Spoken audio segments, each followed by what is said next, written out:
Hello guys, welcome to our new YouTube channel, that is Shimona Education.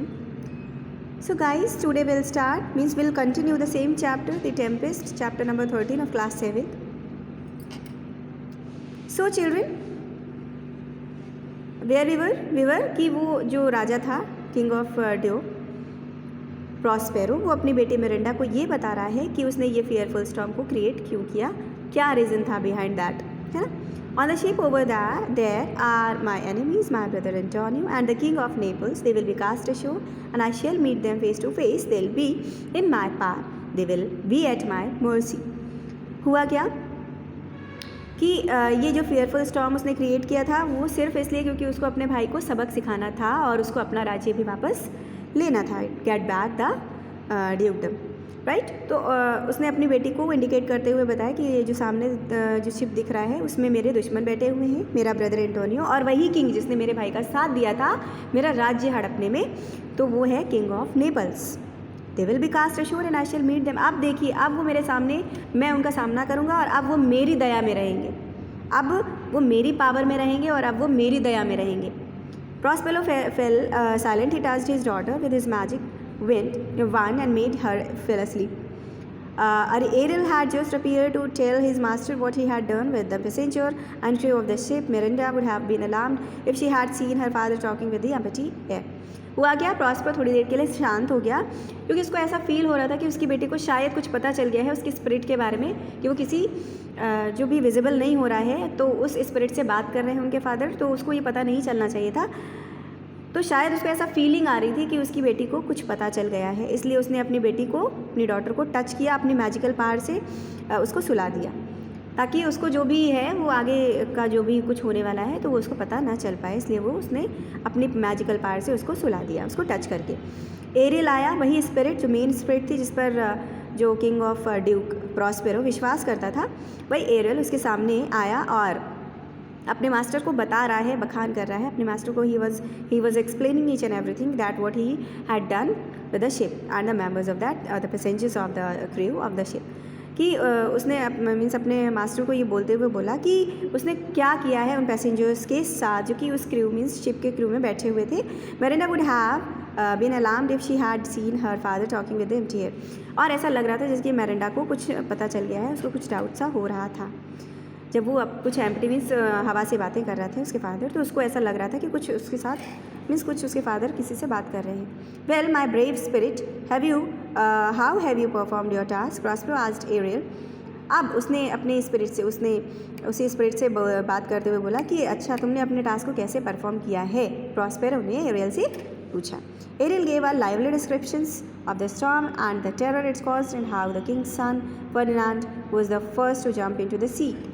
Aerial बता रहा है, पूरा description दे रहा है स्टॉर्म का कि किस तरह से उसने स्टॉर्म में टेरर को क्रिएट किया और कैसे जो किंग का सन, मतलब वही किंग ऑफ नेपल का बेटा, किंग सन मतलब कौन, किंग ऑफ नेपल का बेटा फर्डिनांड जो है, कैसे उस डर से जंप कर गया सी में, है ना, उसी समुद्र में वो कूद गया था डर की वजह से.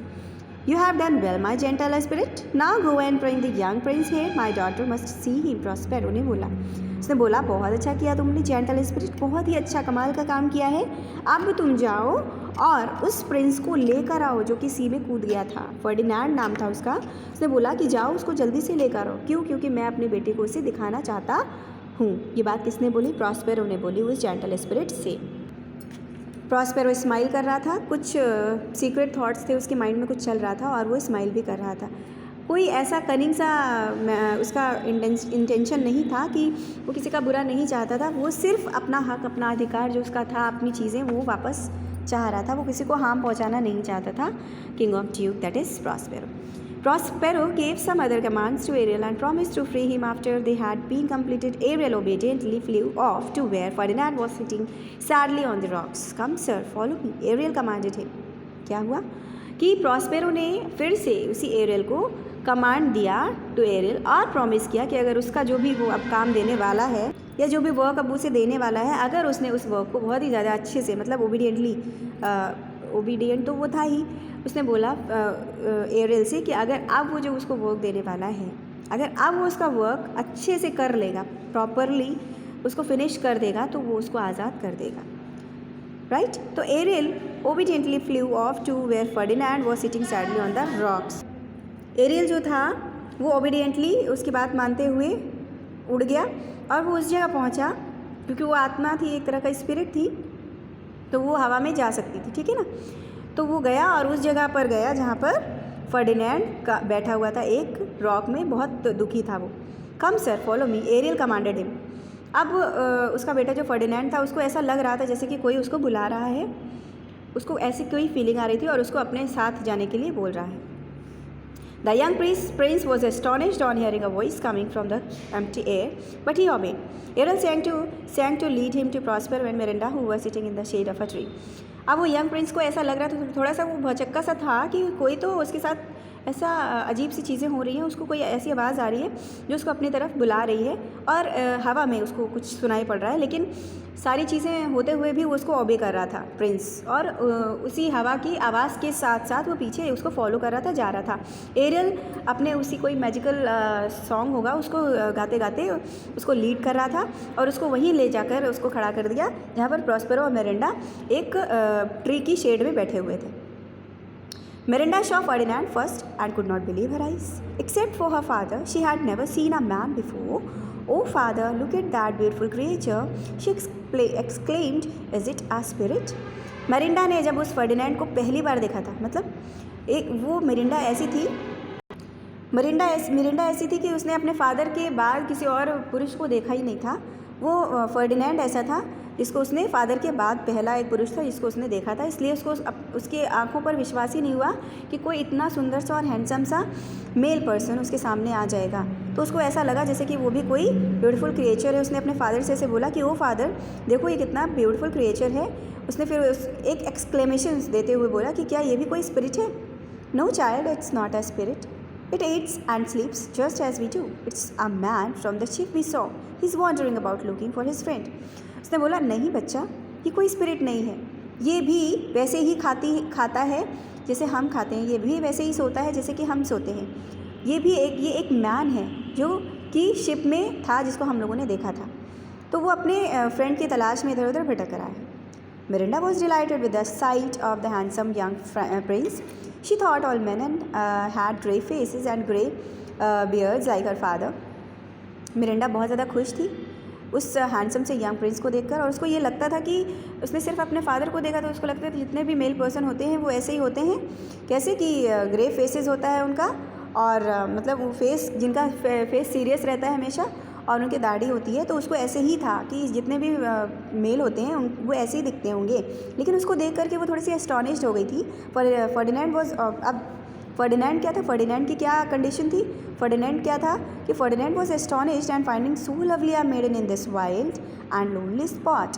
फर्डिनेंड भी बहुत ज़्यादा मीन्स सोच में पड़ गया कि इतनी सुंदर सी, इतनी प्यारी सी जो भी है ये है कौन। तो उसको वहाँ की वो एक मेडन लग रही थी, मतलब कि वहीं की कोई फेरी टाइप की लग रही थी कि कोई यही सुनसान से इलाके में या एक खाली जगह पर ये अगर इतनी सुंदर सा कोई क्रिएचर है या कोई सुंदर सी लेडी है तो यहाँ की रानी ही होगी।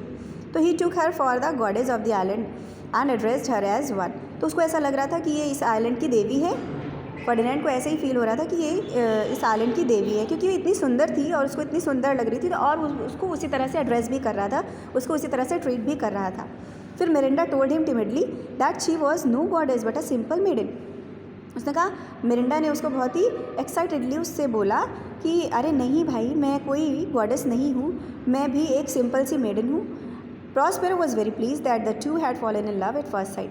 प्रॉस्पेरो ये सारी चीज़ें देखकर बहुत खुश था कि दोनों एक दूसरे को देखकर पहली ही नज़र में एक दूसरे से इन लोगों को मीन्स दोनों एक दूसरे को चाहने लगे हैं, ऐसा उसको लग रहा था। और the same he wanted to test their love by putting difficulties in their way. और फॉर द सेम कि सारी चीज़ें जांचने परखने के लिए अब उसको ये था कि सच में ये दोनों एक दूसरे को प्यार करते हैं या just a kind of attraction is there towards each other. उनको ऐसा मीन्स जस्ट बिकॉज ऑफ कि ऐसा तो नहीं है कि सिर्फ पहली नज़र में देख करके जो प्यार होता है वो अट्रैक्शन भी या इन्फेचुएशन भी हो सकता है एक तरह से। तो उनके फादर ने ये टेस्ट करने के लिए कि ऐसा तो नहीं है कि हमारी बेटी को सिर्फ एक इन्फेचुएशन है, एक अट्रैक्शन है इस राजकुमार से, तो टेस्ट करने के लिए कई सारी डिफ़िकल्टीज़ भी उसके सामने वो लेकर आए। तो जो उसके सामने डिफ़िकल्टीज़ थी वो आपको नेक्स्ट पार्ट में मिलेगा। Got it everyone? Thank you. And if you like this chapter, if you like the explanation part, so please kindly like this. Thank you very much. Bye bye guys.